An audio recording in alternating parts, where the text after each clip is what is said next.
What's up guys, today we have Nathan on the show. He's a white belt and former high school wrestler. I'm going to point out what he does wrong as well as some of the cool stuff that I do on him so you can learn. The best type of underhook is a deep underhook, where your shoulder is underneath your opponent's armpit.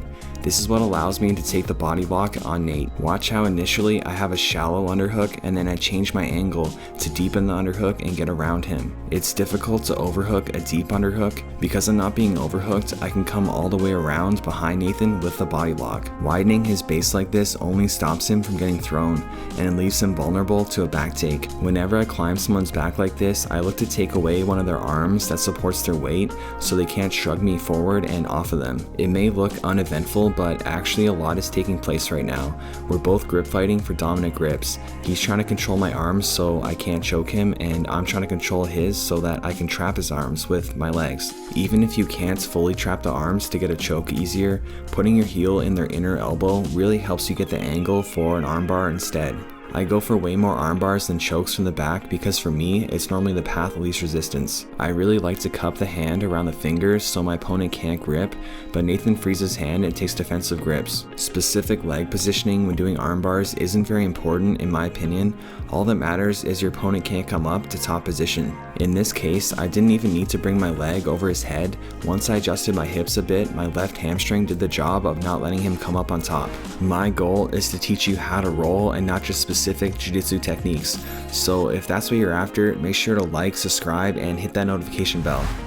Here I peel the grip off my head and try to enter into the Russian arm tie, but can't quite get the angle. I try to change my angle on Nate to get that deep underhook and shoulder positioning, but no luck. So I go for a double instead. This isn't the best double. I should have committed more by dropping my knee to the mat to change my level, but no big deal as I still got it. This is a cool back take. I pull Nate into my lap using the body lock before transitioning to over under grips, which are better for attacking from the back. Nate does a good job of not letting me put my hooks in, but I'm ready for him to turn, and as he does, I quickly insert my hooks. It's gonna be difficult for Nathan to escape belly down like this unless he tripods by bringing his butt up in the air to shuck me off. It's gonna be easier for him to escape from here, but also easier for me to submit him from here, as I don't have to worry about gravity working against me. It's only okay to reach down for hooks if your neck is protected. Protecting your neck is priority number one. Nathan has some really good back defense. He's constantly moving and trying to get his hips off the center line, constantly grip fighting and leaning into me, disrupting my attacks. He manages to hide his back to the mat. He should have tried to get his half guard or quarter guard rather than just let me mount him. I don't attack this armbar fast enough and he escapes. He leaves too much space under his neck though, so I fall to the front headlock and start working my anaconda choke, but can't get my grip deep enough. I try to use my legs to push Nathan's elbow across his body, which would also push my arm deeper, but he stops my leg using his other arm. Nathan is a strong and athletic dude and constantly trying to get to his side or knees, which is exactly what he should be doing. I make sure to have good control of his chin so that I have good control of his ability to move. But then I switch to his head as I lose control of his chin and I come up on top. I'm going to cover this in more depth in the post-match breakdown, but look how I place my hand in Nathan's inner thigh. This keeps him on his knees and limits his ability to sit out and into his guard. Just like before, it's going to be hard to submit him from here, so I drag him to the side where it'll be easier. The Kimura grip armbar is the easiest armbar to get from the back. I have a back attack instructional that I'm working on that will include it, and literally every attack from the back that I know and that I use. Nathan is doing the right thing, working to get on top where it'll be easier to escape his arm. My focus is to position my legs in a way where he can't do that. It was really my left leg that did the job by stripping his grip and placed at a better angle to control him. Alright, back to it with a slap and bump, and now we get to see Nathan's passing. He makes the same mistakes that every white belt and lower belt makes. It's always poor grip choice. His grip on my wrist isn't going to help him pass, it's just an inconvenience for me. If Nathan wants to pass, controlling my legs or my head makes much more sense. Now he's got the right idea, going for some pressure passing by controlling my legs, but he's lacking good control of my hips. This enables me to sit up and grab the guillotine. If I couldn't sit up, then there'd be no guillotine. Getting submitted all started from not controlling my hips.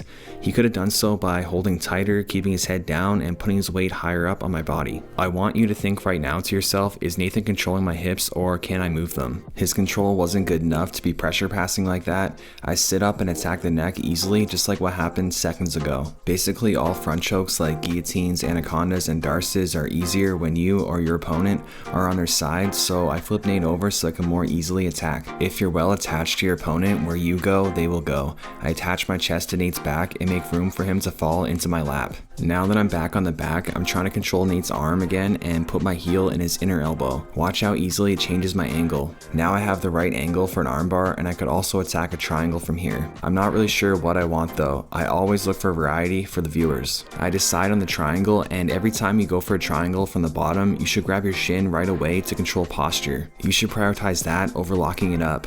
You'll end up with a better bite on the triangle, and it prevents them from posturing as well as stacking you. If you place your other foot on the hip, you can shoulder walk out as they try and stack. Nate's making the same mistakes as before, controlling my arms despite wanting to pass my legs. Every grip needs a purpose. Don't waste your time on grips that won't help you. Nate will learn quickly from watching this video, and hopefully you will too. Nate goes from stand-up passing to passing on the knees and makes the same problem again. No control of my hips. He also would have been wise to stand up when I transitioned to butterfly guard. This is why he got swept. From the front headlock position, you always have the option to take the back. You just need to make sure they don't grab your legs as you come around. Nate didn't try to, although he should have. If I felt he was going to, I would have just blocked his arm with my hand before coming around. Nate is really good at escaping the back because he's so good at getting his hips off the center line. That's really the basis of a fundamental back escape.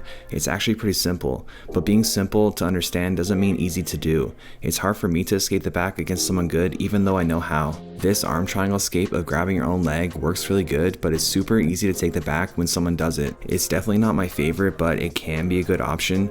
In the post-match breakdown, I'll show you how to escape Kessie Katami, which I had Nate in before I transitioned to the arm triangle. This is a good example of me not having my legs placed in a way to stop Nate from coming up on top, unlike earlier. This is nice work from Nate. It's way easier to defend arm bars from top position with gravity on your side. Alright, welcome to the post-fight breakdown where we kind of go over things in more detail that it would have been hard to during the actual rolling commentary. So we'll kind of look at some stuff that Nathan should have done that he didn't do that would have helped him. So, first thing we're going to look at is the body lock defense. So, when Nathan had me, or I had Nathan rather, in the body lock, Nathan went to all fours. But we don't want to do that because, that leaves us exposed to back takes and all sorts of stuff. It just helps us not to get thrown, right? But what we want to do is really, we want to fight the hands. So we lower our level, we start working to fight the hands, and then now, and facing our partner, right? That's one thing you can do. You can also do a switch. So change your angle a little bit, Nick. Right? So we drop our level, we put our hand through here like this, and we use the turning of our body to break the grip off us. So we turn, and maybe we attack a double or a single, just kind of wherever we want from there. But yeah, switch works really good. So and next up, when he was already here, and he's holding me tight, I want to roll over my shoulder, like this, and ideally, into my guard or into a position where I can just stand up and get out of there.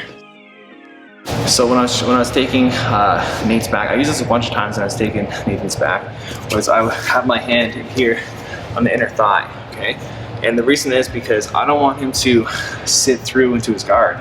So maybe I'm here, if I don't have my hand there, Nikki might sit through exactly into her guard, and now I don't have her back anymore. If I put my hand like this, cupping her inner thigh, yeah, I know how that sounds, but yeah, that's gonna help you a lot to do, right?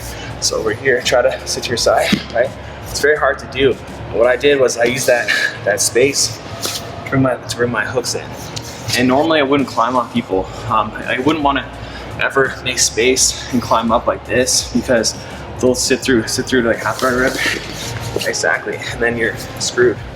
But because they can't sit through because you have your hand there, right, you have your hand like this, it makes it possible to get that hook in and start taking it back. They can't sit through, so yeah, I really like that grip. And next up we have the Kessie Katami escape. So I had Nathan in the Kessie Katami, and and how he could have escaped it. So let's see. So Nikki's got me in Kessa, right? Change the angle. So my main priority, like what I want to do the most, is drop my elbow, right? So if my elbow's here, like in front of Nikki, right, she can control it. My elbow's far from my body, that's not good. So I want to drop my elbow here, and once it's dropped, well, now I can start working to actually, get onto my side or whatever. Take my underhook, or even grab the leg, bring my head out, boom, and take her back. So that's your priority.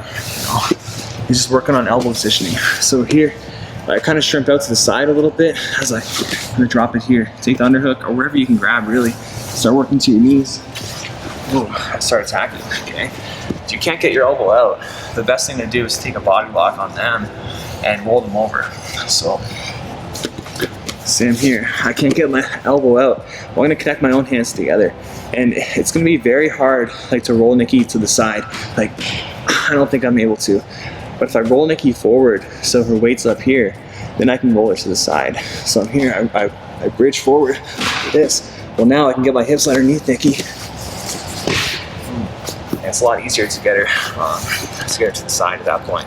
So we put their weight forward, bring ourselves underneath them so that their hips are loaded, or so that their weight's loaded over our hips, over our center line. Just like a sweep, and then yeah, then we're good. So yeah, you don't want to just try to roll someone over, right? So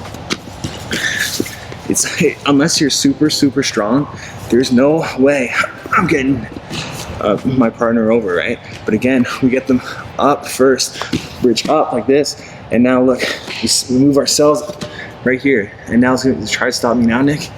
Very hard because our hips are loaded. So just like, you know, a John Wayne sweep I always do. So come here, Nick. So I always do this John Wayne sweep.